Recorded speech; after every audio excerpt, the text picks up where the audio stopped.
Start by removing both the negative and positive side of the battery. We will be working near the starter, and even with the car off, it can shock you really bad.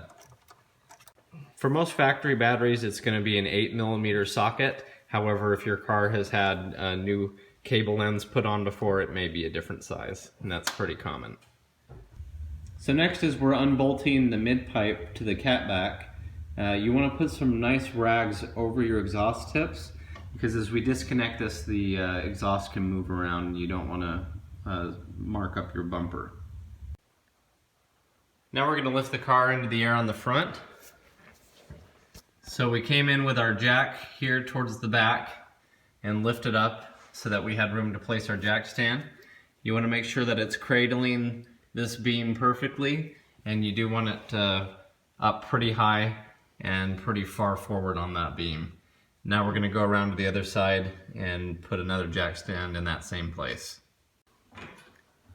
So as you're lifting the other side of the car, pay very special close attention to the jack on this side and make sure that it's still secure and not being tipped over.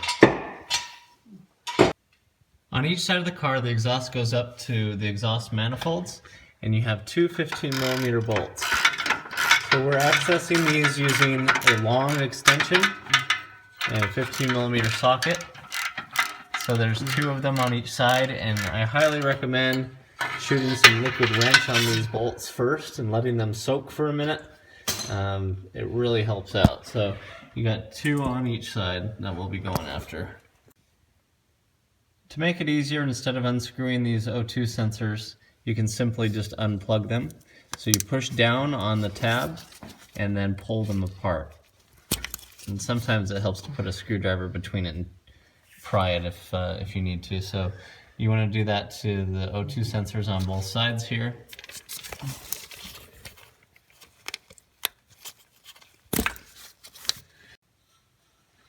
Okay, we're going to go ahead and remove the dust shield here. And so it's just a 3/8 inch socket, one little bolt here on the back, and by removing this we'll have better access to our O2 sensor, which are up here. We're going to use a 7/8 inch wrench to break it loose and unscrew it, since it's pretty hard to reach that connector at the top. So we went ahead and broke this O2 sensor loose with a 7/8 inch wrench, and now we're just spinning it to unscrew it.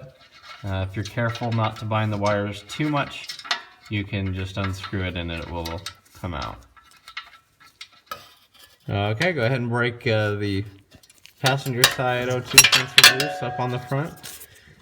Once you get it loose, you can unspin that one by hand.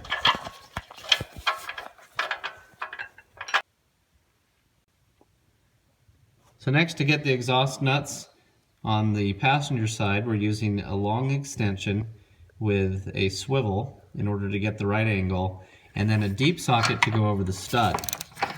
I have been able to switch to a 1/2 inch drive socket, which acts somewhat like a deep socket to get over the stud, but is better clearance for where it's rounded right there. But anyway, looks like that worked just fine, so we're going to take off the other nut that's on the bottom side of that.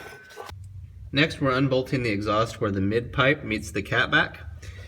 So you're going to take a 15mm socket to undo these nuts, and if it's factory, the stud should stay in place. If not, you'll have to put a socket on one side and then come around to the other side with another socket, but it has these nice tabs from the factory that will spin and hit the exhaust and keep everything from moving. Now it's best just to get underneath the car, and you're going to be shaking the exhaust loose and disconnecting it from the back here.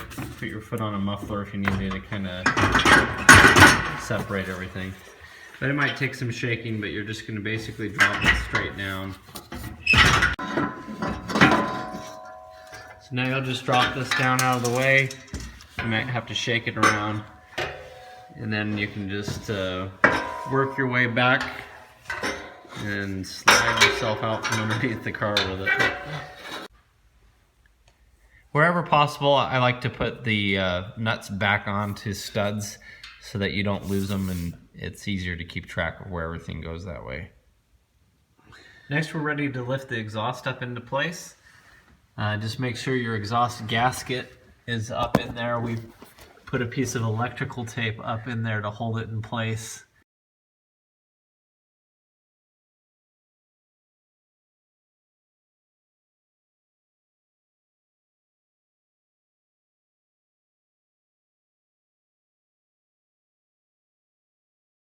So the front bolts are in and all connected. Now we're moving here to the back. Sometimes it helps to put a jack here to hold the mid-pipe up in order to get the cat back connected.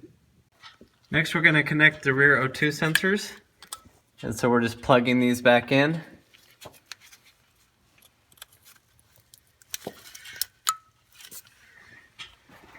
One on each side.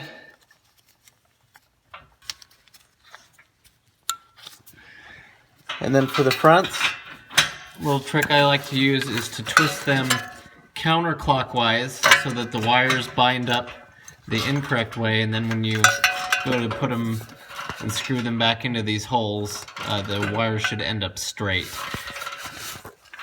So you don't want to just put these in and tighten it, or it'll kink all those wires. So I'm going to go ahead and turn it counterclockwise a few revolutions,